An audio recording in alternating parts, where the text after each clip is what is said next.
Nee, kut. Ja, Vanochtend is het mensen ook zitten er echt al niet in. normaal bij de Pierman. Echt dikke tubes gewoon. Oh, sick.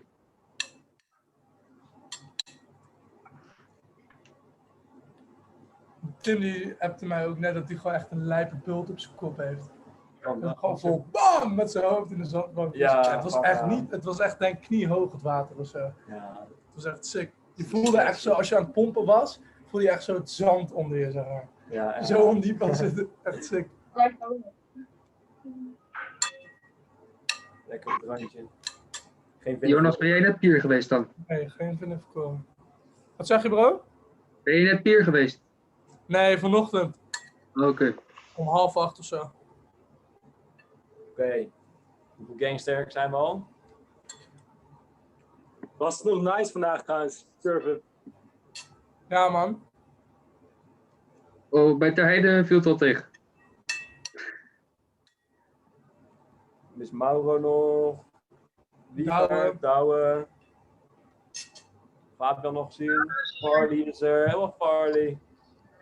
Arlu! Niet even in de gang. Wacht even.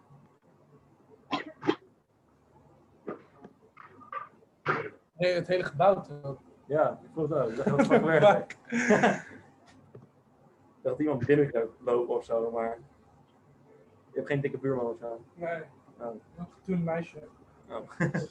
Valt dan weer Anorexia. tegen. Maar dat is dan weer overdreven. Even kijken hoor. Connor, Ace, Fabian. Anders gaan we zo gewoon lekker beginnen met wie er wel zijn. Ja, Fabian is bij mij ook. Aha. Perfect.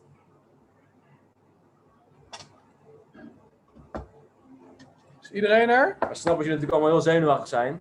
Ja, dit is wel echt Heel een... benieuwd. als je de test faalt, mag je nooit meer surfen. Hè? Wisten jullie dat? Als je de koektest hebt gefaald, dan mag je nooit meer surfen. Is er ook een toets vandaag? Ja, Eindelijk komt de quiz. En de eerste Oké. vraag is welk lichaamsdeel is de oprichter van O'Neill verloren bij een uitvinding? Wat? Welk lichaamsdeel is de oprichter van O'Neill verloren bij een uitvinding?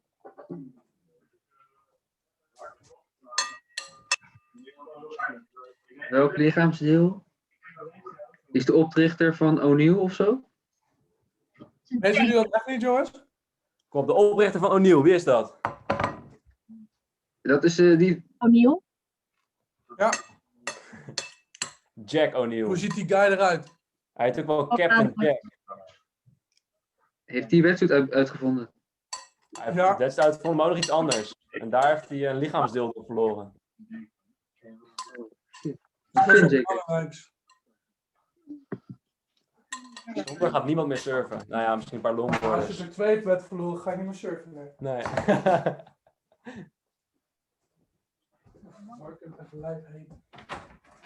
Oké, laten we zo beginnen hoor.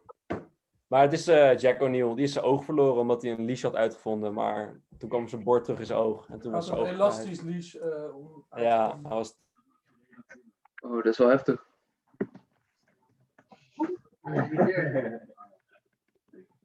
Dat is vroeg hoor. Dat is echt een deur uit. Dat is echt kut. Ja,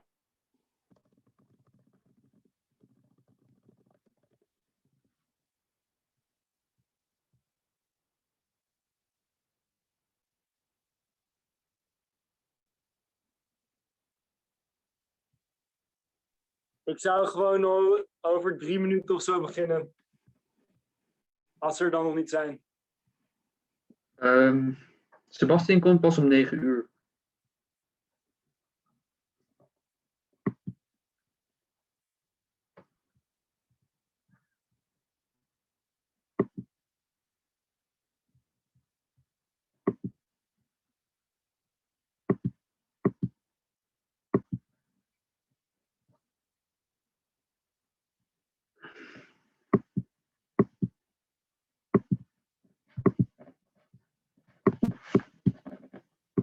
Okay. Oké. I'm viewing Marcel's screen. Ben je nou aan het doen, joh, gekkie? Ja, hier kan je zien wie de wetsuit heeft uitgevonden. Het is, hij heet niet O'Neill, volgens mij.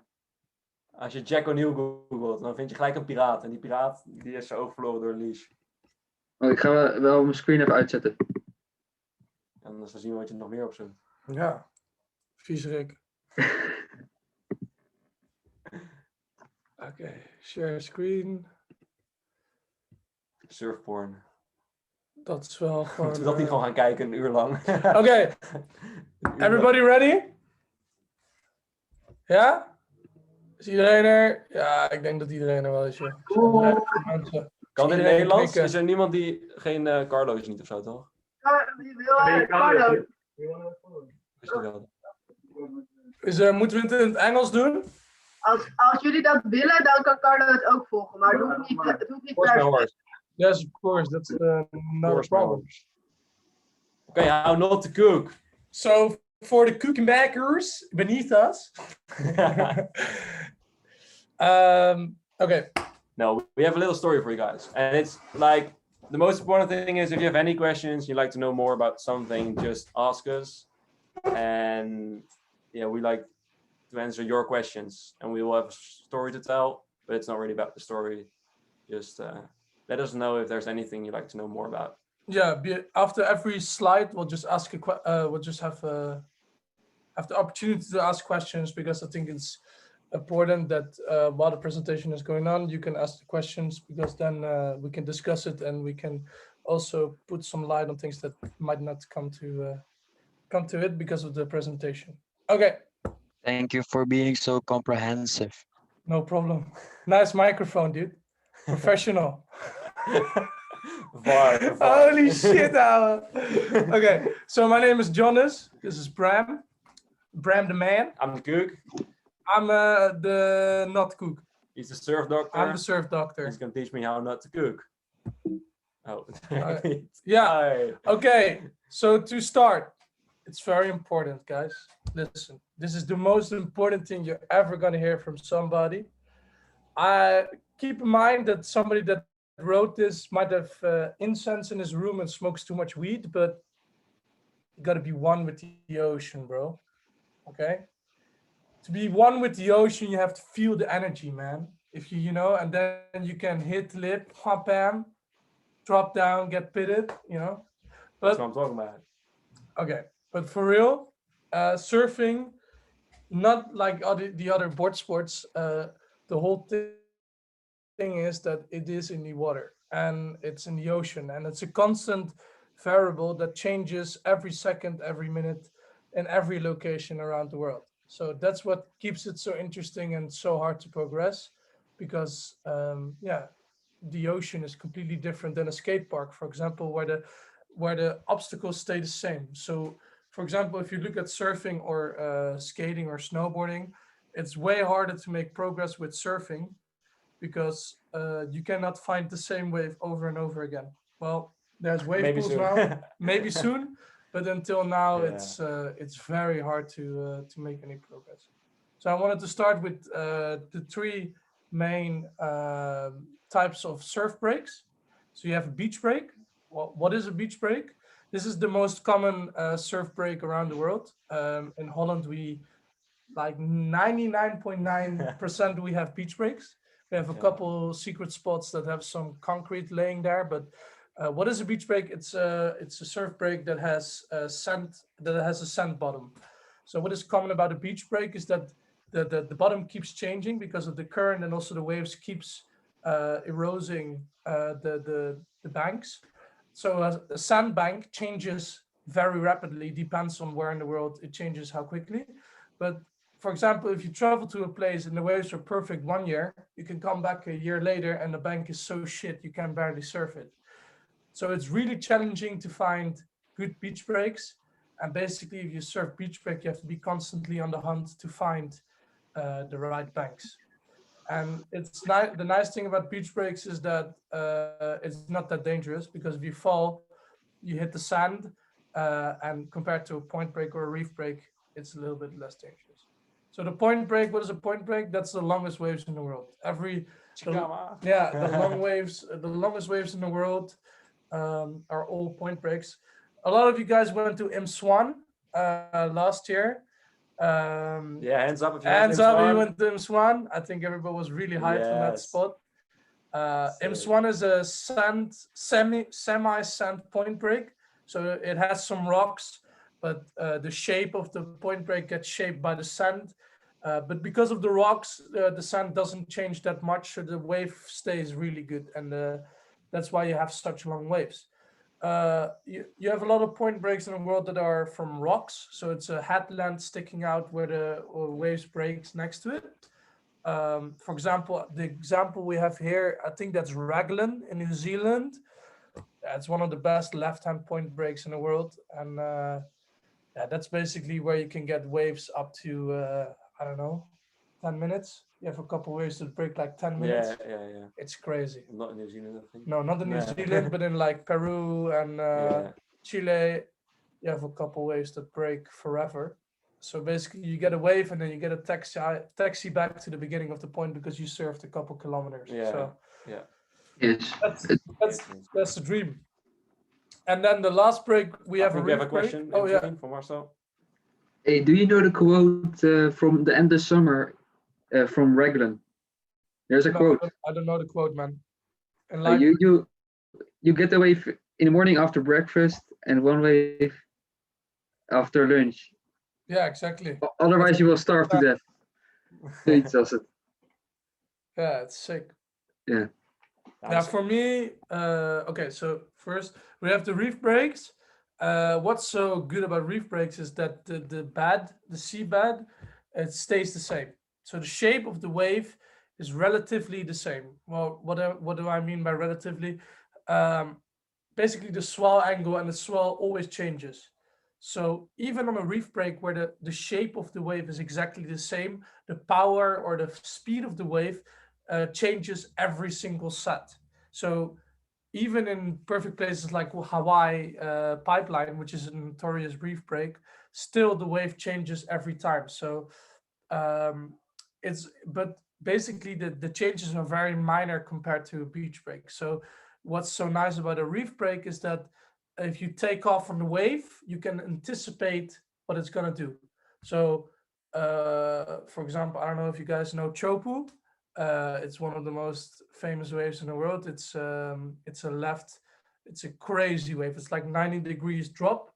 But once you made the drop, you can know if you have to stall or pump because you know how fast the wave is going to go because it hits the reef at the same angle. So that means that the wave doesn't change that much. So it's a little bit like a wave pool. You can know what it's going to do. So for me, I like point breaks the most because, well, if I catch a wave, it's pretty cool if you can stand up to a minute, 2 minutes. I had a couple waves in Morocco that were, I think up to 1 minute. I think I recorded on the GoPro 1 minute and 21 seconds, one wave. So yeah, that's just crazy. And but it's personal preferences. And what's your favorite wave? I like to say beach break. Yeah. I think it's just fun because it's always changing, you know, and it makes it more rewarding if you hit something nice. Yeah, that's for sure. It's really But rewarding. to practice and stuff, yeah, in the beginning, of course, beach breaks, but as soon as you know your pop-up, you can safely do that. Go to point breaks because you'll progress a lot faster in your surfing skills. Yeah, you can basically on a beach break, if it's really good, you can still get some long rides, but on a point break, you can basically do like 10, 15 turns on one wave. And that's like, on a beach break, if you have a pumping day, it's like 3, maximum 4 turns. And then the wave is usually over because the sections can't keep hitting on you. But because of the point break, you can do like 10, 15 turns. So it's like the progress is very different than any other breaks. Well, Marcel, you had a question? is it possible that the point break is also completely sand? Yeah. You have a couple, for example, in Senegal, you have a lot of sand hand point breaks. So that also changes all the time. It's the same as a beach break, as it keeps changing. But the sick thing about sand point breaks is that, for example, you have Namibia, Skeleton Bay. The best waves in the world are sand point breaks because it's so perfect and the shape of the wave gets so hollow. You can get the longest barrels ever on sand point breaks. I don't know if you guys know Skeleton Bay. You probably do. It's a fucking sick wave, man. That's the goal. But I think I need to keep getting at it for a couple more years to get there. Okay, any questions? No? Okay, let's get it. Let's move on. Oh. We know how. Yes. Okay. Yeah, so surfboards. Well, of course, everyone starts on the soft top, which is actually the best. Not just the best to, well, it's the best to learn. And of course, a lot of people look up to the guys shortboarding or surfing a fish. You know, they have this amazing style. In the end, in the beginning, it's about getting uptime on the wave. And how do you get uptime on the wave? Making it really easy for yourself to catch waves, which is having a big board. A lot of volume, a lot of length makes it easier to pedal in, which means that in almost every conditions, you're able to catch waves and you'll just learn a lot faster. We'll dive into a few different boards and go through them. What are the differences and why you should choose one over another? We can use the real boards if you want. All right, cool, let's do that. Okay, so I'm just gonna, this is my quiver. That's what you call a couple boards. It's not queeving, guys. Queen. It's quiver. Okay, so the first board, I just got this board. Let's do some guessing. Let's do some guessing. Yeah, what kind of board is this? So look at it. Look at the nose, and then look at the tail, and then look at the fins, and tell me what kind of board it is. Yeah, Farley? A fun board. Kind of a fun board. Yeah. Denk jij? Fun board. I think. Oh, ik word dubbel. Just say whatever you guys feel like, you know? I think it's a short board. Shortboardje, denk ik. Shortboard? Looks like a longboard to me. I don't know. A longboard? Yeah, man. I think it's a fun I board. think as that board is too big for you, man. You should be surfing shorter. Hey! Crazy guy. Okay, guys. So this is what we call a hybrid. So it's a 5'10". I'm like 6'1", so it's a couple inches shorter than myself. It has like a fish nose, so it's a little bit wider than I usually ride. Usually I only ride shortboards, but this board is super fun for like the Dutch shit waves we have here. So it has like a pretty wide nose, but then it has a super narrow tail, so it's like a pintail. It's super narrow in the end and it sticks out. That's what we call a pin, like it is pinning out. So what makes this board special is that it's really, you can pedal it really easy, but you can turn it super abruptly because of such a small surface area. So the end of the board is designed for super big waves, but the beginning of the board, the front of the board is designed for super small waves. That's what we call a hybrid. It's like in between the two designs. Okay. Special duct tape feature on the side. Yeah, it's sick. Hey, Jonas. Yo. What are the exact benefits of a wide board? Well, it's not super wide, but it's wider than my shortboard. But I'll show you in a second. So what's the benefits of a wider board? For example, this one. This is the biggest board I have. It's also a 5'10" by, wait, let me see it. Let me see the dimensions. So the dimensions are a little bit confusing when you start surfing. I'll explain what it means. Cannot see it anymore. It's 5'10" by 21 and 2 7/16. So what the fuck does that mean, you think? Like, this guy is spitting some formula to me. Okay, so it means the length is 5'10". The width at the widest point is 21. And the thickness of the rail, or the thickest point of the board, is 2 7/16. So just under 2.5. So what is the benefits of a bigger board? For example, this one, it just floats. So the wider the board and the thicker the board and the longer the board, the more volume you have and the less effort it is to pedal and then stand up and to ride the wave. So this board I take out if it's like ankle high, but because it's still short, you can also surf it in super big waves. So that's really, this board, I think it's like the perfect beginner board because it works in ankle high waves like this big, all the way up to like as high as you can go. Like this board works in anything basically. Yeah. So what's the design of this board? Besides that, having a wide board also helps improve your stability when you're standing up. If you do a pop-up, you need less control. You need to be less perfect in your stance on the board. If you're a bit to the side, it will be able to correct you. If it's a really narrow short board, every mistake is like multiplied by a factor of 10. Yeah, on a short board, but I'll show you, that's the next board we're going to talk about. On a short board, if you push your toes or your ankle, it's going to react. On this board, I can glide and stand up and then make a mistake and it's going to correct it for me. So it's what we call forgiving. So this board, it's all fun and not really, you don't have to really focus when you're surfing. For me at least, it depends on what kind of waves. So this board is also, if you look at the tail, but in the next slide we're also going to talk about it. You can see that it's cut at the end. That's what we call a fishtail. What that does is that it reduces the area.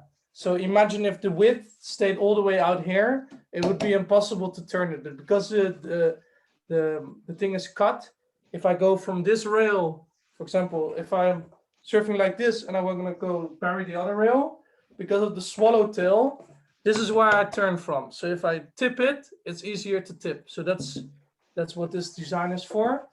And then this board is a twin fin, but the next slide we talk about the fins. Okay. Yeah. The only problem is that the thing is a little bit tippy. But leave this one otherwise on the side. Yo, Margot has a question. Yo, Spit it. It's in the chat. hit me. Spit it like a barrel. Worked it. Oh. Yeah. I sound double when I hear myself, but can you see the question in the chat? I don't know where our chat is. Where the fuck is the chat? Okay, what is then the difference between wide and short or small and long with the same volume? Okay, I'll explain that with this board. Good question. So this board is basically, oh wait, can you click that away? So this board is basically as performance as it gets. What do I mean by that? This board has the same volume as the board that I showed you in the beginning. The one that's the hybrid. So it's the same volume, but this board is longer and way narrower and less thick. So this one is 6'1", so it's my height. It's as long as I am, but it's really narrow. If you see it under my arm fits around it like the other ones. It would stick out like to here, but this one it's like. It looks cooler on your Instagram, you know. Yeah, exactly. That's why I bought it. No, I'm just kidding. This board, what's really cool about it is it's super sensitive. So if I want to do a turn, it's going to react immediately. The other ones, because of the width of the board and the thickness, it has a slight delay. So the other boards are more forgiving. So it has the same volume. If you look at the foam that's pushed into the design, but the other ones are wider and thicker, but then they are shorter. So I can still turn them relatively. So you have two things. Either the board is super easy to pedal and easy to catch waves, but then it's hard to turn. This board, it's less easy to catch waves and to pedal, but it's way easier to turn. So if you look at this board, it's almost like a banana. You see it? So it has a lot of rocker in the nose. What is rocker? It's the kick. And then it has a lot of rocker in the tail. So it has a lot of kick. So what this board does is, this is designed for good waves, big waves, basically waves, yeah. powerful waves where you have a lot of push or punch with the waves. So what this board enables you to do is to push your surfing as hard as you can get. Like this board, It's aggressive. It's just aggressive. a different style because, like the hybrid we showed in the beginning, it's shorter and wider. Well, there's a difference between hard to turn and aggressive to turn. So the hybrid is still turnable. It's really maneuverable, but it's less aggressive. And this board is highly turnable as well, but it's in an aggressive way. You can really throw it around. So what the point of this board is, if you look at the tail, it's really narrow, right? It's as big as my hand, basically. So if my foot is on here, if it's all the way in the back, it almost sticks out to the sides. So if my foot is on here, anything I do, it reacts super quickly. So if I push on my bottom turn, it's gonna go up super fast. So this board, actually, also the thing is with this board, it needs to stay in the pocket. And well, I'm saying so many fucking words that you guys probably don't understand, but it's fine. The pocket is like the curl of the wave. If you go out of the curl with this wave, it's gonna go sink underneath my feet. So you have to really keep turning it, and you need to really surf it super aggressive for it to work. Like if I would just pop up and stand, the board would sink. I need to like generate my speed and really focus when I'm surfing. That's what this board is designed to do. Yeah. Okay. Heb je dat bord vanochtend gesurfd? Nee, ik had vanochtend this board. I don't surf it that often in Holland. Only at the Maasvlakte. Well, the Maasvlakte, it's basically as good of a wave we have in Holland. But for Scheveningen, I surf it like rarely. If it's really pumping, then I take it out. But for me, it's not really worth it because you're paddling way more and you're catching like 1/10 of the wave. And for me, it's more about having fun than showing up with a pointy board that looks cool on my Instagram. Okay, so the next board. This is a pretty fun board. This board is shaped in Scheveningen by a friend of mine. His name is Julian. It's a really cool board. It's from recycled materials. So I don't know if you guys know the story of Sinterklaas. Probably do. This is made from those bags, you know? Those, how do you call those? Jute zakken. Yeah, so this whole board is completely made from jute zakken. So it's like indestructible. It's epoxy resin with the jute zakken. So it's a sick board. It's completely recycled. So what is cool about this board is 5'4". As you can see, if I stand next to it, it's like way smaller than I am. So what this board does, it's wide and it's thick, but it's like a skateboard. It's as close to a skateboard as you can get. So this board, I can see Farley's eyes light up. He's like, fuck, I need that shit, dude. But this board, it turns really fast. It goes super fast. It's really fun for Dutch waves. But what we call this board, because it's like a skateboard, we call it skatey. So if I have a big wave and I'm doing a bottom turn, it's gonna go super. I have no control. So this board is all fun and maneuverability with almost no control. The other board I just showed you is all control and no fun. No, it's a little bit, it's still fun, but this board, so every design has its own purpose. So this one, if you take this one, it's like mellow waves on a medium, like a shoulder high day, maybe, and you just want to skate around, have some fun. Yeah, this one you can just fuck around on and it's gonna work. And if it's really hollow and like barreling or bumping, you have to be really super super good surfer to surf this board in proper waves. Then you don't want this. Because it's 5'4", so anything you do with your feet, if your front foot is too much forward and the wave is more hollow, it's gonna nosedive, and if you're too far backwards, it's not gonna work. So it's like the sweet spot. Oh, sorry. What is the sweet spot of the board? That's where your feet can stand for it to work as good as design allows it to work. This one, it's a small sweet spot because the board is super small. The other one, it's a bit bigger. You can move around with your feet. This one is a twin fin as well. that's just because it allows you to get the Maybe most. talk about the special feature like in the rail they did. Oh yeah, Because I think, does anyone know what this is for? I don't know if you can see it really good can you on guys see it? the cam. If you look at it from that side. Scherpenrand. It's what we call a wing.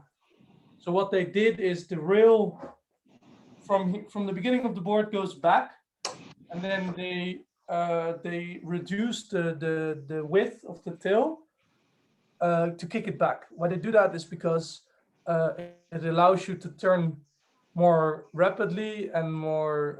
It's way more maneuverable, so it breaks up like the rail of the board. I don't know if you guys can see it. Yeah. It's a bit hard to see. You I need to think put you your head can. behind it because then there's like no Yeah, I contrast. know. Okay, but yeah, that's Yeah, that's way with the surfboard. It's like a science, you know. You can get really into it, but in the end, Yeah. I think if you choose a shape that works for you, that's all that matters. Okay, so the last board. Mag ik nog één vraag stellen? Boards. Zeker, vraag maar. Ja, ik had gehoord dat je voor hele grote golven ook grotere boards nodig hebt. Dus dat bord is niet geschikt voor grote golven, die we net behandelden. Well, it all depends on the surfer. It's not about. Relatively, yes.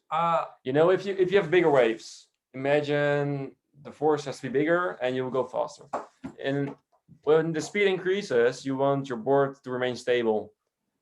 And anything that goes fast is usually pretty long because otherwise it loses control. So yes, relative to how much the wave gets bigger, you know, you have to make your board a little bit longer in order to remain in control. Otherwise you will just bounce around. The guys surfing waves in Nazaré, they actually the impact from little differences in the wave, they can be so big that I think there's one who broke her ankle on the impact just from bouncing on the wave. And your board has to be able to control that, in rigidity, so that you remain stable and not just get puffed off. But it's really interesting because the board design keeps changing. So they're cutting like a whole foot of board. So like 5 years ago, they were surfing 11-foot boards at Nazaré. Now it's all the way down to 9-foot, sometimes even under 9-foot boards. And you obviously also have towing. And you have guys like fucking Kelly Slater that go out on a board like that, like a 5'4" at like 10-meter high waves. Because the theory of surfing is when you have lift, you get speed. And because of the speed, the lift increases. So relatively, you could surf on a skim board, right? But you just have to be able to paddle into the wave. And then once you get going and you gain speed, you can surf a really small, thin board. But with big waves, you need a lot of board to be able to paddle as fast as the wave. So you either have to go thicker and wider or longer. In general, you need a bigger board to surf bigger waves, especially if you're not Kelly Slater, which, unfortunately, none of us are. Yeah. Okay, so the last board. This is my favorite board. It's a neckbeard. So what does that mean? That's the name of the model. That's a weapon. It has a really weird tail. The guy designing it, like all the other boards, had like a lot of theories behind it, and he had like a beautiful tail shaped. And then the pro surfer, which he designed it for, he snuck into the shaping area, and he just got a saw and he just went cut it off. And I was like, I want to surf it like that. I want to try it. So it's a chop off tail. So basically all they did was just a straight line. So in theory, it shouldn't work, but it works the fucking sickest. Yes. So what is the idea behind it? It's kind of wide, the tail. It has a lot of surface. Yeah. So it's super fast. It's the fastest board I own. And it's really maneuverable because it still has 3 fins, so you can surf it super radical, but it's still super fast. So it's like in between. It's also kind of a hybrid. It's 5'9" as well, so it's a little bit smaller. It's quite a little bit smaller than I am. It's not that wide and not that thick, so it's kind of like a skateboard or a performance board. This is my favorite board, but it all depends. And also the construction is pretty interesting. This is epoxy with like a carbon strip.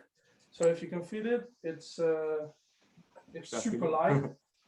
Yeah, it's crazy light. So, but everything, you just have to know what kind of design you want in the beginning. As a beginner surfer, go for a longboard or fish. Okay, that was way too long because it's you can fucking keep into that shit. Okay. Any questions, or we'll continue with fins, which are also like Yeah, really complicated but really interesting. Yeah, and we they just make a huge difference. Your surfboard is most of the time on top of the water, but I had a most courses question. work in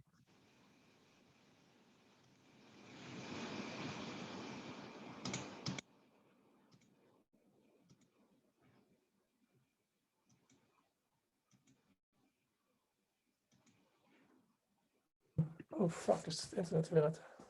Nee, Hallo? ik denk het niet. Does anyone hear us? Ik ga wel even Margot haar vraag stellen. Margot vraagt, why is a surfboard in a rounded shape? Actually, why not just straight? Like the rails, or what part of the surfboard? Okay, so the straighter the rail is, if you have a completely straight board, right? It's super fast because if you think about it, if you're surfing and you have a decent level, your board, oh wait, fuck. Your board is never straight in the water. It's always this side or that side. So if a rail is super straight, it goes super fast down the line. You have a lot of surface which the water could put its force on. Yes, it catches a lot of water, so then you create a lot more momentum, like you can counter that reaction. It's super hard to go up.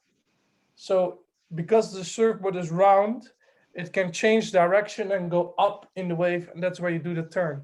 If it's just straight, it just goes down the line, and that's it. So that's why they're round. It's a bit like having a car with wheels that can't turn.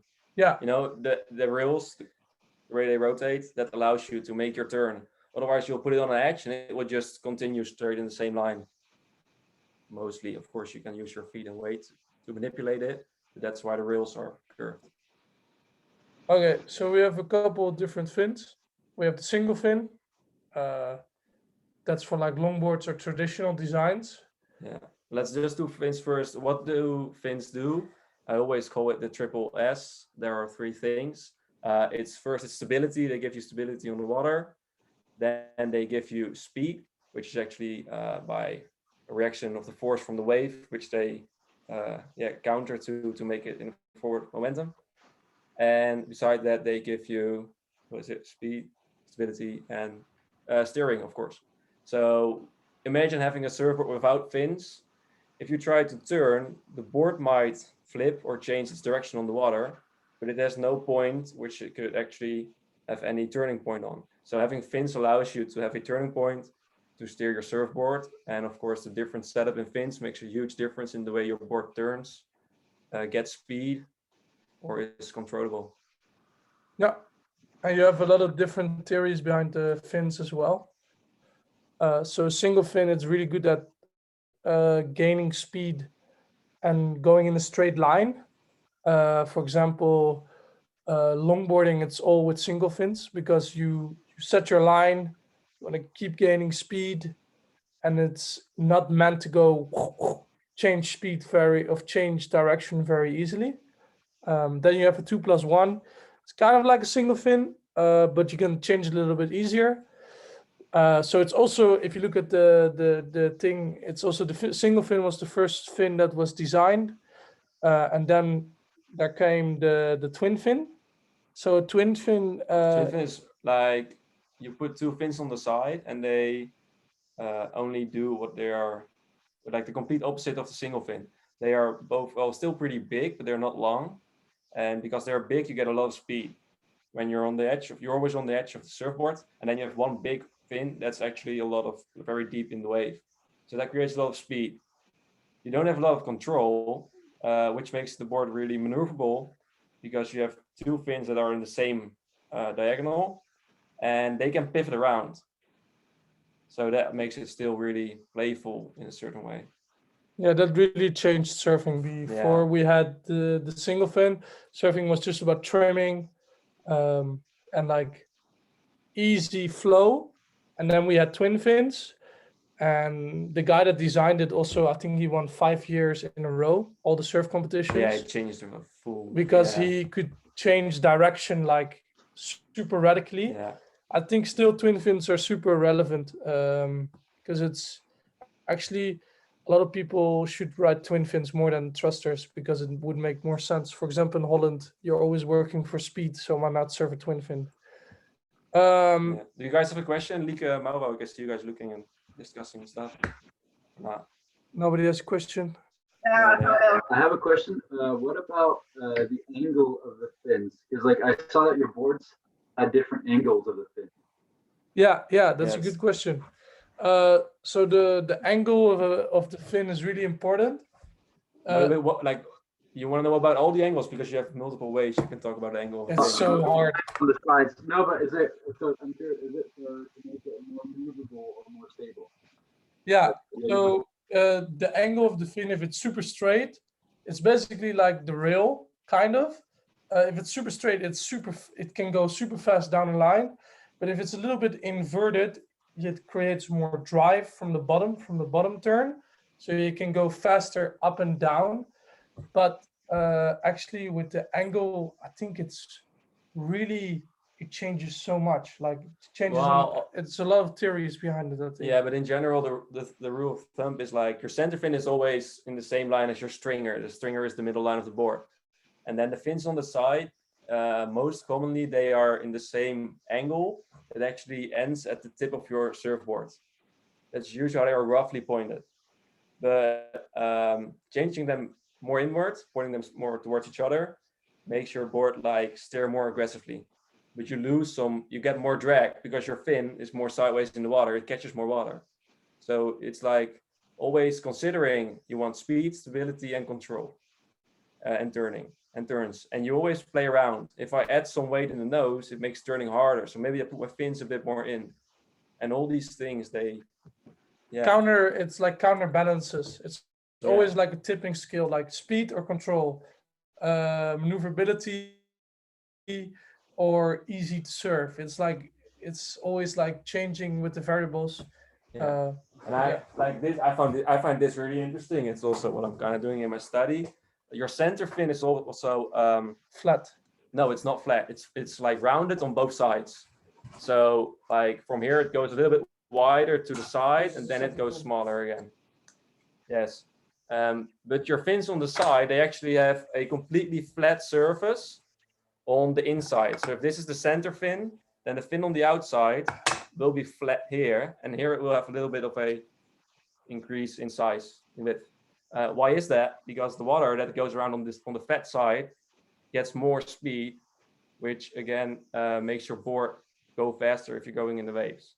And now they're playing around with actually making this one, foil fins, which are hollow on the inside. So that way you get even more speed.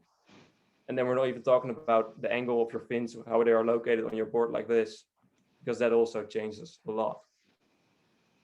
Yeah, you have a lot of. It's really complicated, but it's also really interesting. I really like that you're talking about that. You have a lot of different theories behind the fins. So basically, the flat fins, it increases control. That's what they used to think. They're still like the thing with surfing is, for a lot of years they didn't want to how do you say that? Try things out because it was like, okay, this is what works and we're gonna stick to that. Yeah. But now they're changing like the foils and stuff, but it's still so in development. Like a lot of pro surfers like to surf the flat fins because it's like, in a way, you can count on it, but they're still changing like the foils every year. It's like they're coming out with new technologies. You have a lot of funky fins coming out now. FCS is like a super weird fin. Yeah. But it keeps changing. And it's actually like you would say, come on, we're in Delft, we can do some research about this, but there is barely anything known about the way fins And the way a surfboard is actually surfing in a wave, like not in flat water. In flat water, we can do pretty good research. But we can't really research how fins and how all these forces work when you are surfing a wave, because a wave is actually going forward, but you are going sideward, like sideways. And it's so complicated. They are really just starting out to figure out how all that works. They actually don't really know, which makes it really hard. Yeah. Yeah, that's super interesting. Nice, man. Yeah, it's super interesting. And there's still like, it's cool because if you look at the history of surfing, we touched on that now, the thruster, it was invented by Simon Anderson. And that also really changed surfing because of the thruster. You have a lot of drive, stability, and you can turn it really radically because you can really count on it. So it, instead of the twin fin, it goes tip, tip. So it goes rail to rail, super fast. But with the thruster, you have like a middle point. So you have rail, middle, rail. So if you do a turn, you can count on it to come back as you want. With the twin fin, you cannot really count on it. You know, it's like unpredictable. With the thruster, it's super predictable. So when you're surfing a thruster and you do a turn, you know, okay, I have to move my body like that to counteract the G-force. With a twin fin, if you do the same turn at the same way, it might spin out because it skips. So for the thruster, that's what all the pros surf basically, because you can count on how the turns react. Yeah, there's a lot more to it. If you guys have any question, I think that we can do the quad. The quad is basically like in between the thruster and the twin fin.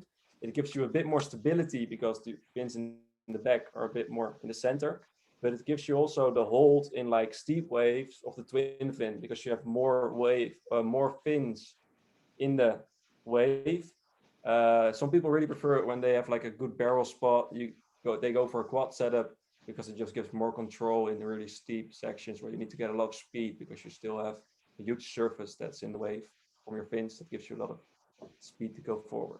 Yeah, I really like quads in barreling waves because you have like two fins on the side. Just keep going. And you really feel it when you're dropping in. You feel the fins like you feel it like get stuck into the face of the wave. And with a thruster, it's not as much. So for me, if it's like barreling, I really like quads. Also, my backhand, it's the same. You feel like the grip, and if you start pumping, it's super fast. So it has the speed of a twin fin, but the control of a kind of like that for me. Yeah. But it's all relative to what you like. That's the whole thing with surfing. Everything we talk about, you have to find out yourself because it all depends on how you want to feel on the wave, man. Okay, any questions? No? Okay. So this is as well, we show you again the designs of the boards and what kind of boards the fins are usually used for, but I think we touched on that quite a bit. Well. Oi. Okay, Surftheorie. Yeah. Thor Martin. Yeah, there are two different ways people approach surfing in general. You have the guys who are young, they like competitive stuff and they get into competition and they train a lot and they do competitions where they have to perform in a certain time frame, and it's all about scoring points and doing good in competition. Some people, they are the free surfers and they just said, no, that's not what it's about for me. I just like to surf and that's what I do. So I don't care about competition. I don't care about the way I surf. I just do my thing and that's why I enjoy it. And I think it's cool that people, I don't know any other sport where people approach it this way. No, maybe snowboarding? I think so, yeah. You have of course you have like free riding. And also skating. Yeah, it's yeah, for surfing, so you have it's board sports in general. Yeah. Where you see this. Yeah, so you have a lot of different approaches for surfing. So you have what we call them soul surfers. For example, Torin Martin or Mikey February. Actually, Mikey February is kind of interesting because he's also fucking good at competitions. Yeah, he's still, yeah. His style is. Yeah, his style is like perfect. But so what's soul surfing? It's like you surf you want to express yourself the way you feel. You know, it's like you think about the wave as like a canvas, Yeah. a canvas, and you're the yeah. artist. You can do whatever you want, and you just do it for yourself, and you don't care about like how other people look at the style. It's just the way you express yourself. And with competition surfing, you have rules or you have criteria which they judge you on. So it's not as free spirited or as creative as Yeah, and basically like the way soul surfing surfing. grew, it's the WSL, like the big surfing championship. It actually doesn't allow anything else than high performance surfing these days. If you're a really good longboarder, there's no way you're going to win the WSL because they don't give you points for what you do on a longboard or even on a twin fin. Well, they can actually. They changed the rule a little Yeah, bit. they did. Yeah. Okay, because yeah, it's just a lot more performance based, and that's why we have separate competitions now, maybe for longboarding, but there are also competitions now going around. I think it's Jamie O'Brien who did that. He set up a competition just for fun. Like Soft tops. we don't care what you serve, and we just, if we like it, and then you win, and that's, I think, really cool. Yeah. So you gotta think about it, man. You want to be an Italo Ferreira, or you want to be a Torren Martin? You know, I can see Farley there. He was like, dude, this guy Italo Ferreira, he's fucking crazy. Yes. And then I see Marcel. Fucking crazy. Dude, then I see Marcel is like, dude, I just want to do soul arches all day, man. Just feel the wave, you know. Okay.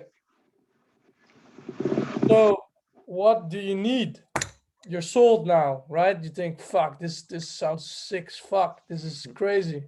All the guys, they have so many theories, they're crazy. So what do you need? Well, you need a wetsuit, you need booties, and you need gloves, because we live in Holland and it's cold as shit. That's it. That's it. Yeah. And you need a surfboard. And now I confused the hell out of you with all the theories behind it. So if I would recommend a surfboard, I think, well, you can also do a recommendation yourself. All right, that's cool. If I would recommend a surfboard for somebody that's beginning to surf, I'd say you want a thick board with a lot of volume. It's wide and it's relatively long, so the sweet spot is big. So go like for a hybrid or even a longboard. But I think longboarding in Holland doesn't really make sense because the waves are too short. So I would go between 7 foot and 8 foot, depends how long yourself are, how long you are yourself. And then I would say go for a thruster because you can rely on it and it's not going to do anything weird. If you go for a twin fin, No, that's just too. It's like a bowling ball when you stand up. You know, it's gonna go. It's gonna change super quickly. Or go for a quad. You could also go. Actually, a quad, it feels a little bit more stable even than a thruster sometimes. I would say thruster any day. Yeah. You should Hey, start- Jonas. Yo, Oh, bro. But for a reef break, are 7 inches maybe too long? yeah, way too long. Okay. So, yeah. So for well, it depends on the reef break, right, and how big the waves are. But if you have a hollow wave, basically the rule is look at the wave. If you have something long, it's gonna poke. So when you make the drop, you go super inverted. Ooh, and you try to make it to the bottom and set your line. When you're doing that, and if it's super long, the nose is gonna You're catch gonna you, know you're gonna that. go break your neck. You're gonna get So drilled. basically, you need 2 boards, one for the Netherlands and one when you go abroad to the Caribbean, for example. For example, if you playing want to in go Indonesia. charging, you can. You need a couple boards, man. Yeah. It really makes a lot of difference. Yes, but Man, in the I'm Netherlands, broke, man. actually, the Netherlands is like great. If you want to prepare for going on trips out here, you can, because we have like a beach break. There are so many points where the waves break. You can do your pop-up anywhere, and it's just about getting control and getting confident in doing your pop-up, because you don't want to get on the reef and feel your pop-up and No, like that's sketchy, you got man. hurt. So in that What's way, a the pop-up? Netherlands is pretty good. What's a Pop-up pop-up? is the. Oh, yeah. It's The way you get on your board the way after you get up paddling. your board. I dope. Thanks, man. No worries. Yeah, it's hard, guys. Like, if you want to get into surfing, you have to think about a lot of things. But in the end, just make it simple for yourself. You know, when I was beginning with surfing, I was like, thinking, how the fuck does this all work? How do I want to feel? How do I want to express yourself on the wave? That's bullshit, you know. You need like 10 years of experience to think about that stuff. All you need to do is get a board that allows you to catch a lot of waves, a lot of hours in the water, so you can catch the waves. You want a stable board, you want a thick board. That's it. Make it simple. Just get a But chopper. let's Huh? say I want to catch all waves in Scheveningen, right? I Yeah, can't just do it because there are a lot of people. Like in Scheveningen, there are way too many people, man. yeah, it's Scheveningen, it's shit. So what are the rules? Yeah, we touch on that in a second. All right, cool. Okay, so the next slide. There you go, mate. The rules. The rules. You want? Yeah, or I I'll can go also do it. in. So there are a few rules, and everyone will really appreciate it if you follow these rules in the water. So when we are at the beach, there will be waves coming in. Of course, we start on the beach, and there might be guys already surfing out there. And your first thing to do is don't screw up their session or their wave. In general, the rule is that the guy who has the longest ride to go is allowed to go or stay on the wave. Closest to the peak. Yes, and what is the peak? Right here in front of you, you can see an A-frame. You have, so you have the ocean, you have a guy paddling out, then there's a wave breaking towards us, and the whitewash, which is like all the white stuff you see, that's breaking in the middle. Towards the sides, you have two peaks, and then the face continues. So the face is the clean part of the wave. In the pocket, that's where you see the two green guys on the left and on the right from the A-frame. That's where the most of the speed is, and that's where you want to start catching a wave. So the guy who is in the pocket also has the longest wave or the longest ride to go. He's allowed to go first. You can see the blue guy on the left top. He's dropping in on the guy in the green. So Don't be that guy, man. Yeah, just don't be that guy. Especially not the Scheveningen. Yeah. They're gonna eat you alive. Ah! And it's also for yourself. Like if you think, oh well, I'll just go on the wave as well. You might bump into each other if you get a fin in your head. Oh, he can tell you it's not nice. Yeah, it was really fun. You can damage your board. Your gear is expensive. You get hurt. It's not good for anyone. So really keep an eye out when you pedal in. When you're pedaling in, you look left and you look right to always make sure that you're not bumping into someone. And also maybe really important. to get back to the point that Farley made. The biggest tip I have for anybody that's beginning to surf: don't go to crowded spots. Just don't do it. For example, Scheveningen, it's ridiculous, man. I don't even surf there anymore. You know, it's so many people. It's so dangerous. I would say that probably half of the waves you would normally be able to catch, you can't catch either one. There's already somebody on the wave. Two, there's somebody in front of the wave. You can't get as many waves as you possibly can physically. You're in the water, you're pedaling your ass off. Finally catch the wave, and there's a guy in front of you have to kick out. Or even worse, you hit him because you can't surf that well yourself yet. Biggest tip I have for you is just go to any other beach in the Netherlands and try it there, because the waves are relatively the same everywhere. Yeah. On this. Ter Heide, Natural High, like there's like there's so many spots. Even the Zuid, Scheveningen Zuid, there's nobody in the water. I'm pretty sure you can also rent boards on first school at pier. Yeah, surf school. Yeah. Like if you want to go for a surf, just check with us if there's not too much current or the wind is not going to screw you over, and then there is always a spot you can go where it will be so much less crowded than going to the pier in Scheveningen, because it will be worth your time a lot more. Yeah, you will just get a lot more out of your session. Yeah, Marcel, what's up? Welk getij is geschikt voor de Zuid? It really depends on the swell direction mainly and the wind, man. Okay. The tide, you can kind of get away with all the tides. But the Zuid is actually a pretty long stretched beach. Yeah. And there might always be one sandbank somewhere that works with the tide. Yeah. But the wind, just don't go to the southwest, please. Yeah. Because you're gonna get pushed into the wall, and we're never gonna see you again, you know. And yeah, just don't do that. Yeah. Southwest winds, southwest waves. Maybe we touch on some safety as well. Yeah. here. Yeah, I think so. Got a question. Yeah. Do you have a proper way of explaining how to abort a wave? Like when you start paddling, realize there's someone else on it, and then want to abort. Yeah, definitely. So in general, there are two ways to do it. I always tell people the wave might be pushing you forward and you want to stop.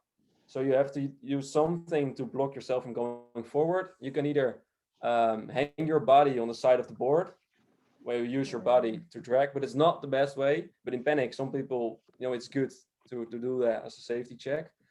But the best way to do it is to actually sit on the back of your board, pull your board up, like lift your nose out of the water, and that way the wave will go underneath. It rolls under you. Yeah, you're like an anchor to your board. You sit on your board and you lose all your speed that you gained while paddling.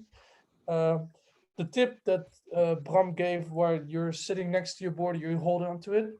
It's really good if you're starting to surf and you're if you have like a soft top, it's perfect. Yeah, it's the best. It's the best.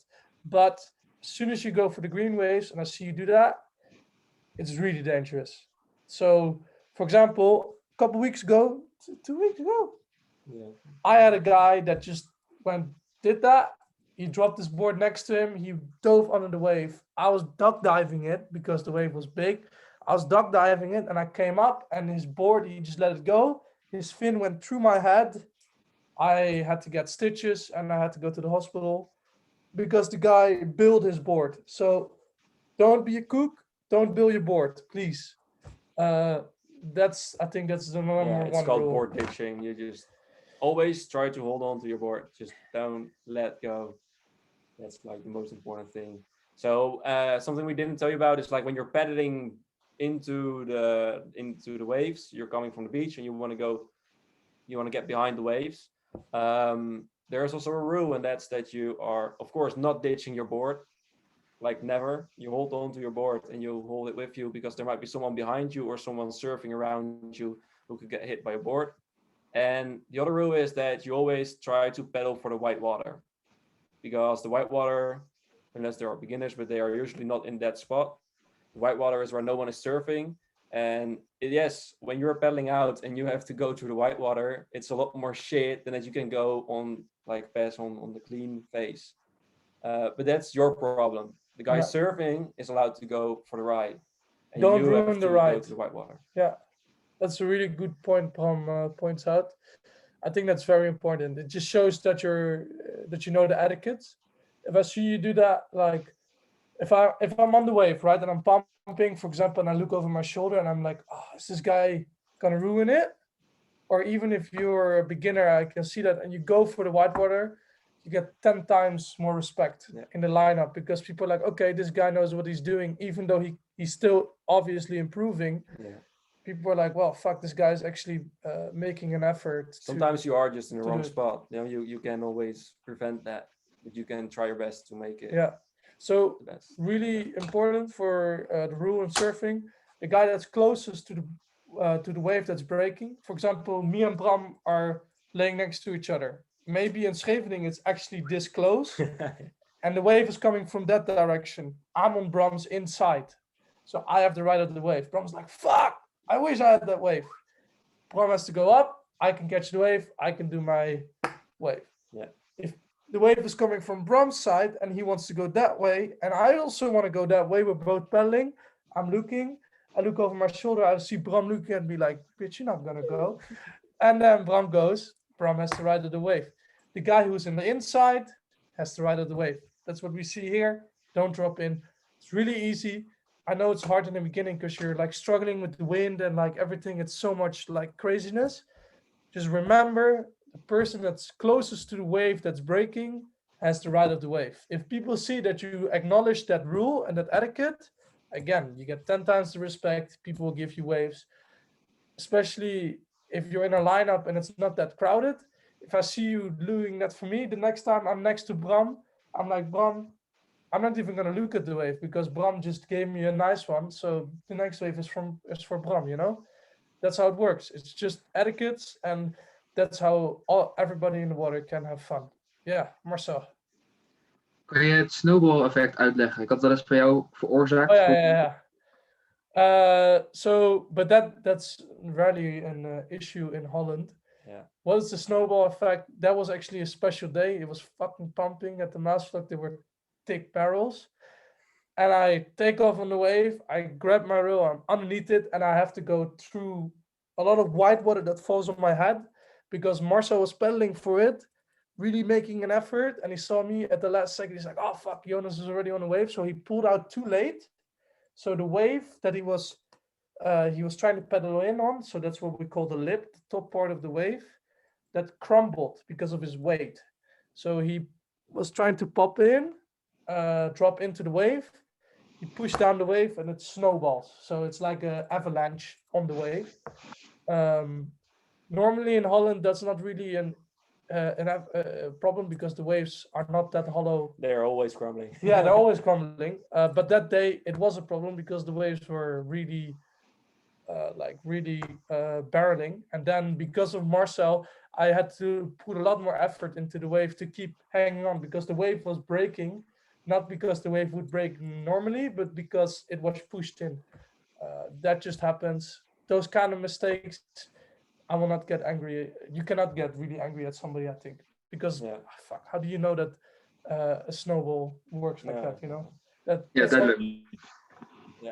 Only in like reef break, it's a real problem. So if you're surfing like Indonesia, and you're causing snowballs for somebody, he's gonna point that out. But I don't think we're a lot of people that. Soon. So. Okay. Final thing on safety, I think, is that we just say.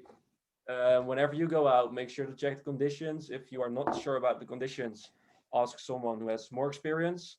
And whenever you get to the spot and you have a feeling that it might be too much for you, it is. So Amen. When you're in doubt, don't go out for sure. Like, it's so easy. You usually have a gut feeling and you know that you're pushing your limits. Don't do it unless you're 100% sure. And you're with somebody that knows what he's doing. Yeah. And just don't go surf alone. Clear. Hey, can I maybe ask a question? Was asking, what is the best way to paddle in for white water? No, I was wondering, maybe can I ask a question? Yes. I don't know. Okay, so if accidentally an accident happens, what is common courtesy to do? So who pays for damages and all that sort of stuff?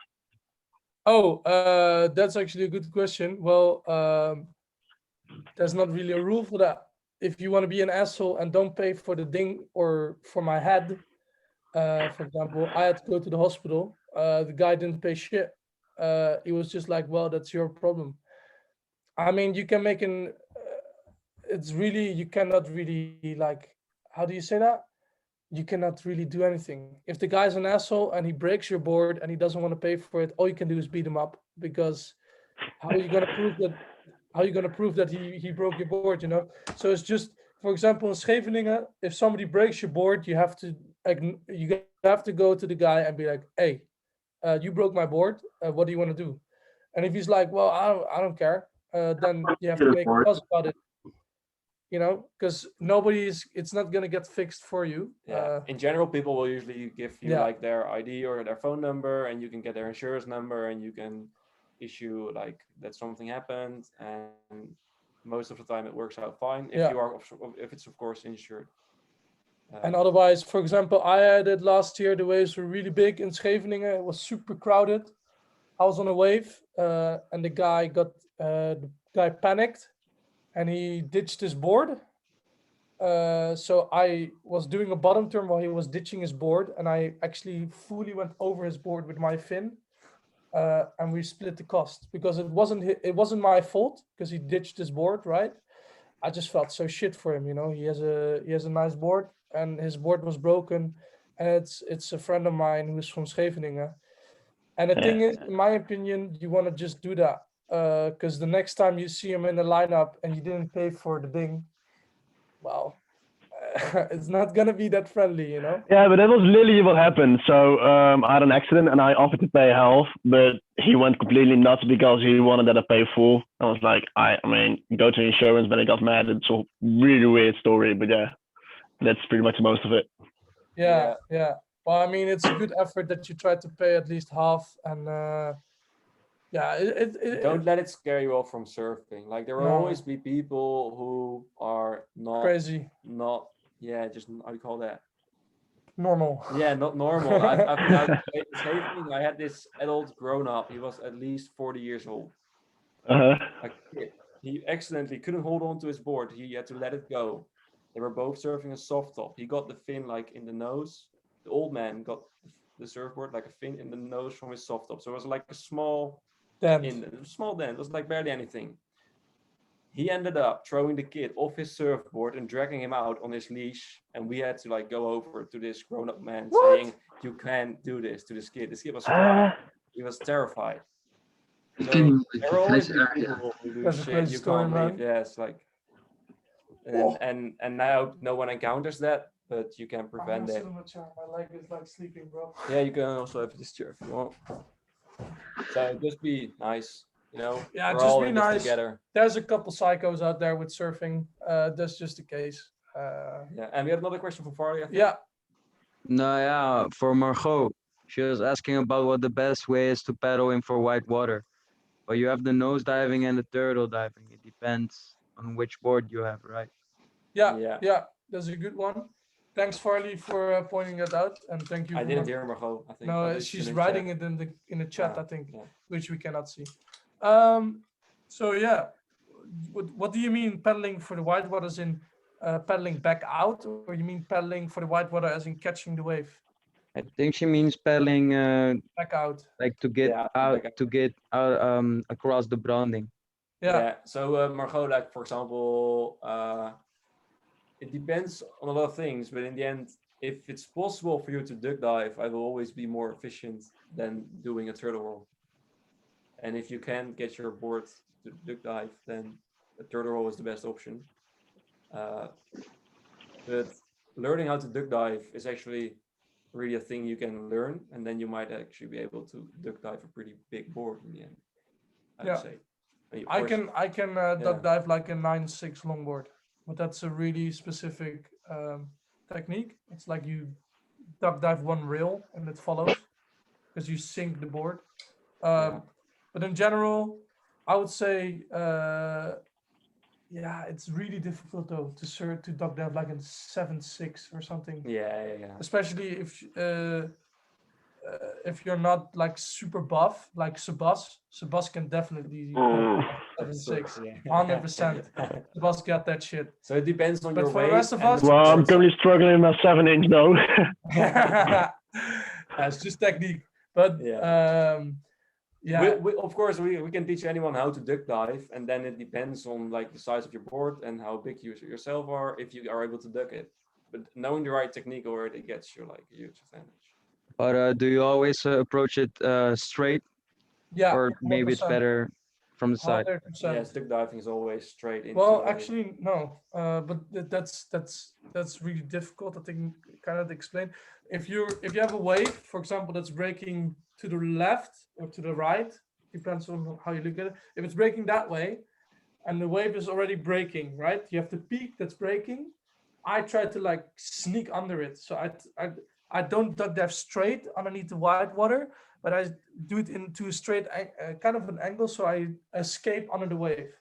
So you have the wave that's curling. If you time it perfectly, if you duck dive underneath the wave, the force that's pushing down pushes you back up. But that's really specific kind of technique. I think that's really hard to explain. That's something you have to feel like when you duck dive 1,000 times already. But in general, with the duck dive and the turtle dive and anything, as soon as your board hits an angle and you don't have control over it, it's gonna flip. So, for example, if you're duck diving and you're not 100% sure that you're gonna make it, and your board is a little bit tilted one way or the other, it's gonna go whoop, and you're gonna go with it. And if it's straight, it's just gonna lift you up, and then it's gonna. But that's better because you're not gonna go purling in the wave.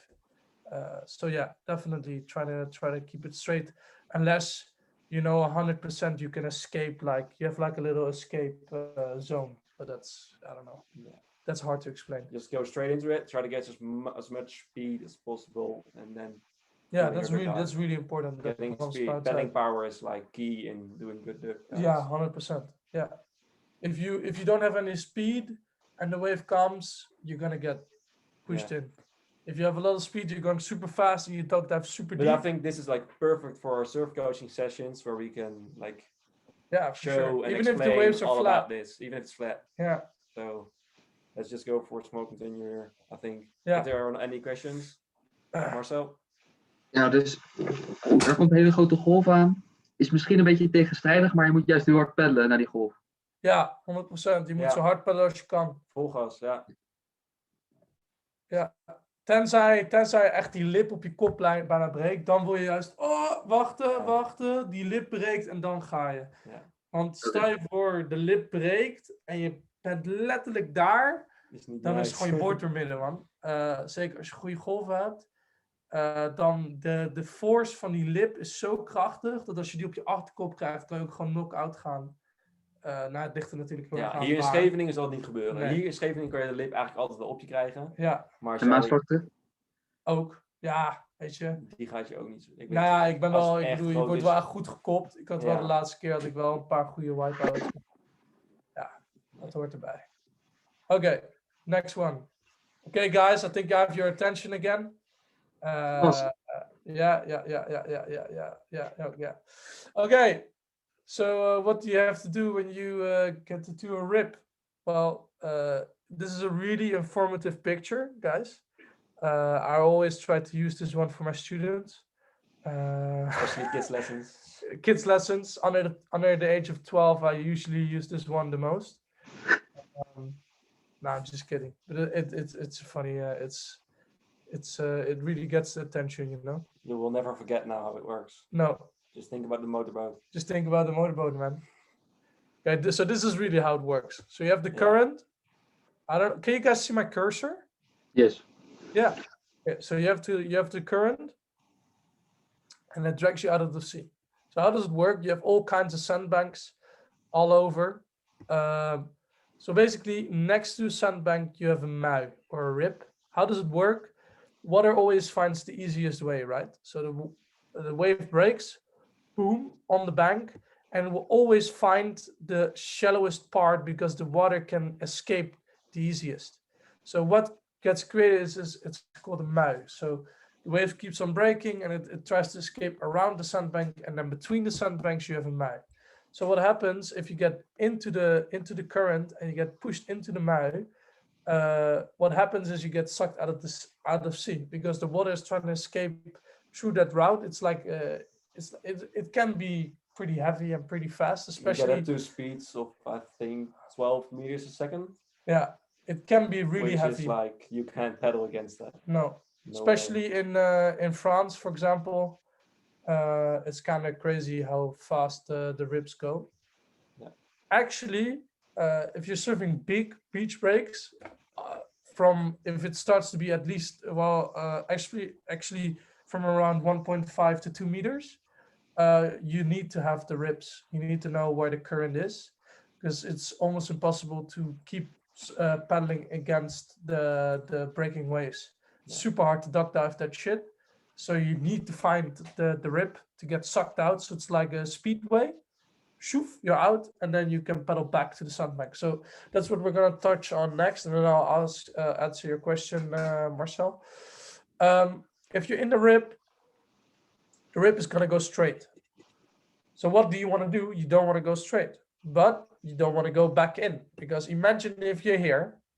Imagine Farley is like surfing and he's ripping and then he gets sucked out. It's like, dude, what am I doing, bro?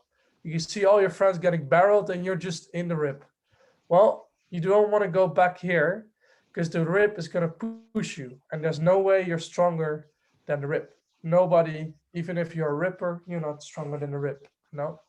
Okay, so you get pushed out. What do you want to do? You want to either go left or you want to go right, but at a slight angle. So you want to keep paddling, just go a little bit left, go a little bit right, even go a little bit against it, but you don't want to go straight back in because there's no way you're going to beat that. Actually, I had it once in Portugal. I was surfing with a couple of friends, and two of my friends, they got sucked into the rip, and I saw them paddling for I think 1.5 hours until they got back. So it took them 1.5 hours to realize that they had to go left or right, and it's killing, man. And it can be very dangerous if you don't realize what you're doing. So the golden rule is you get sucked out, you accept that you're getting sucked out, you stay calm.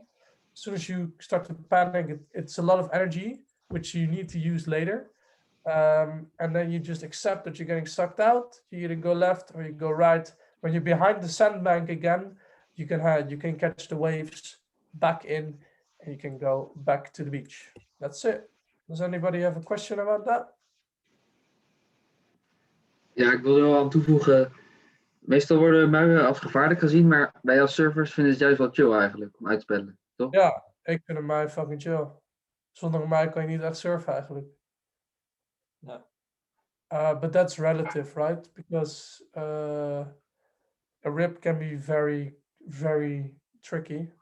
Even here in the Netherlands, I think this summer there was one day or like a few days in a row where the lifeguards warned to stay out of the water. And on one day they had to do like 250 rescues because people got sucked in the rip. I think like 6 people died one day, right? Was it in one day? Because I wasn't here this summer, but No, I think that was there was during a storm something happened. But that was no. That's a different story. Yeah. But I think in the summer, like super hot day, flat water, I think like 6 people died in one day at the north. No? Yeah, I think that's true though. Yeah. Yeah, man. Like they closed the beach. Like you could go in until your knees, and they were watching you. You had like holes where you could go in, and the rest was just forbidden. Yeah, I got text from my friend. I'm not talking about the guys from the shore. No. Yeah. Little kids. Yeah, and a German guy, well, they were all swimmers. Yeah. So So it's no joke. Make sure to check the conditions, ask someone if you're not sure, and don't go out alone. And stay safe, my friends. Margot zegt iets in de chat. Wat zegt Margot? Maar ze zegt, ze zijn wel gevaarlijk, Marcel. En in het hoekje bijvoorbeeld. Maar ik weet niet wat ze bedoelt met in het hoekje. Yeah, she means the north. havenhoofd. Yeah. Actually, that's that rip is very useful if the waves are really big. You just get sucked out. It's like a river. You're just laying there. You don't even have to paddle. It's like you're out. But if you don't have control over where you want to go, or you don't want to go catch the bombs in the back, and you get into that rip, it can be very, very tricky. Because especially at het hoekje, het havenhoofd, the pier, the rip is super strong. Yeah, really strong. So that's something you have to keep in mind, because a lot of people tend to surf in Scheveningen. If you're close to the havenhoofd and you're next to the rocks, you're gonna get sucked out extremely fast. It's like, fast. It's really fast. Yeah. Ja, Marcel. En daarom moet je dus ook niet met noordoostenwind bij het noordelijk havenhoofd surfen. Want dan ga je naar die stenen en dan ga je naar zee. Maar je kan ook niet parallel de andere kant op. Want door de noordoostenwind word je weer teruggeduwd naar de stenen. That's lijp. Yeah. Okay. Next one. That's the end, actually, guys. Just have fun, brah, and don't be a kook. But I'm 100% sure that after this explanation, you guys are all gonna be ripping the bed. Yes. Okay, thank you, guys. Yeah, And, thank you all for being here. If you don't have any more questions, then enjoy Yeah, your evening. Thank you for the lecture. Oh, wait.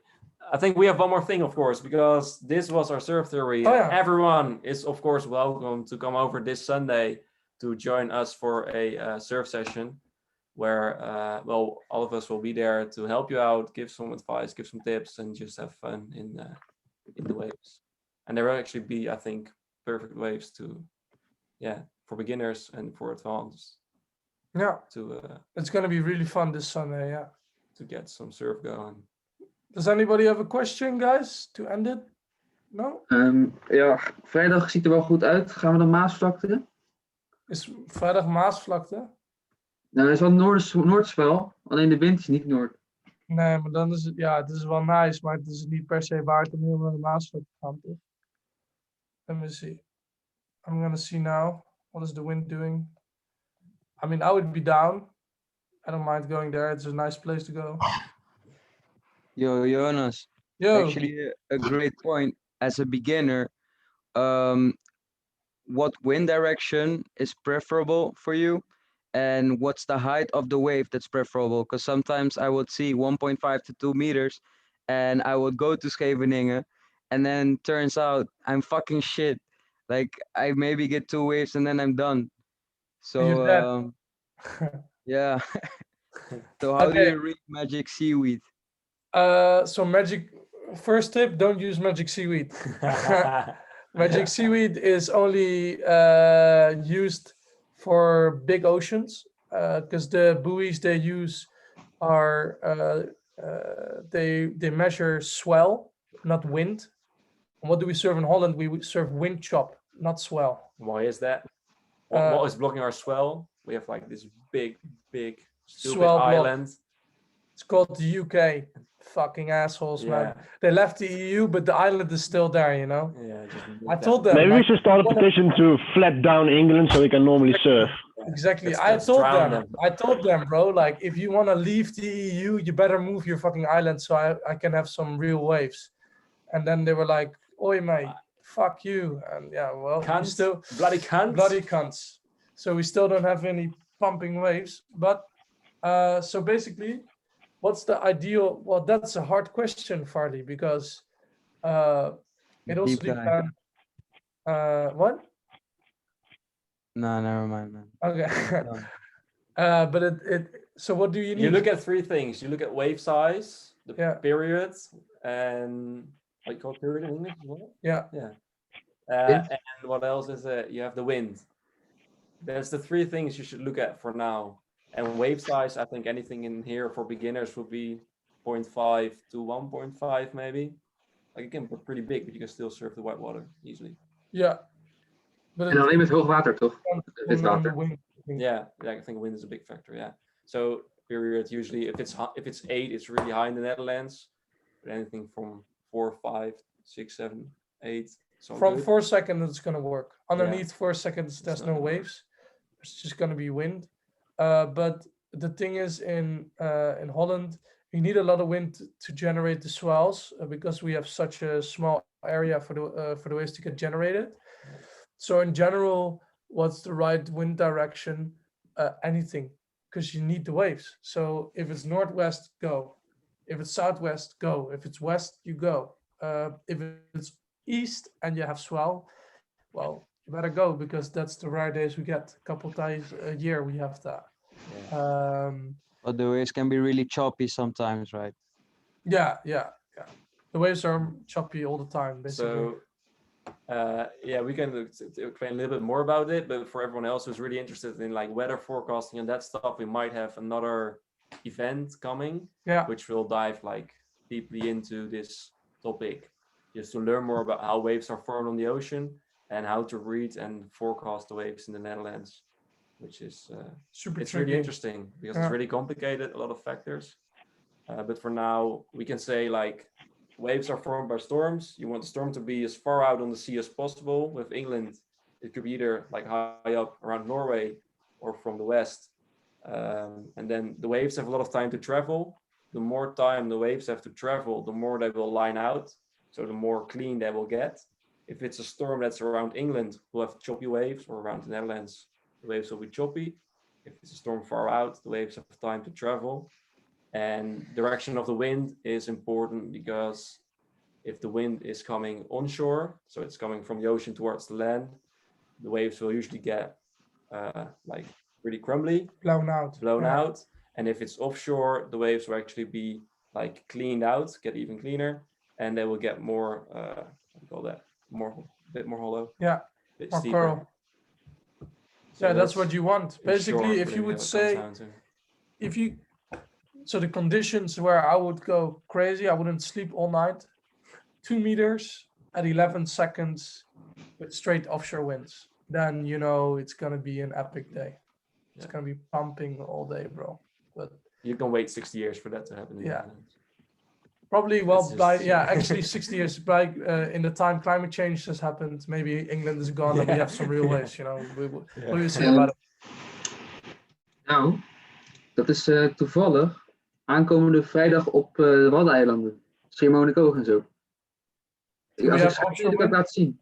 Daar heb je 2,3 meter, 8 seconden. En wel offshore.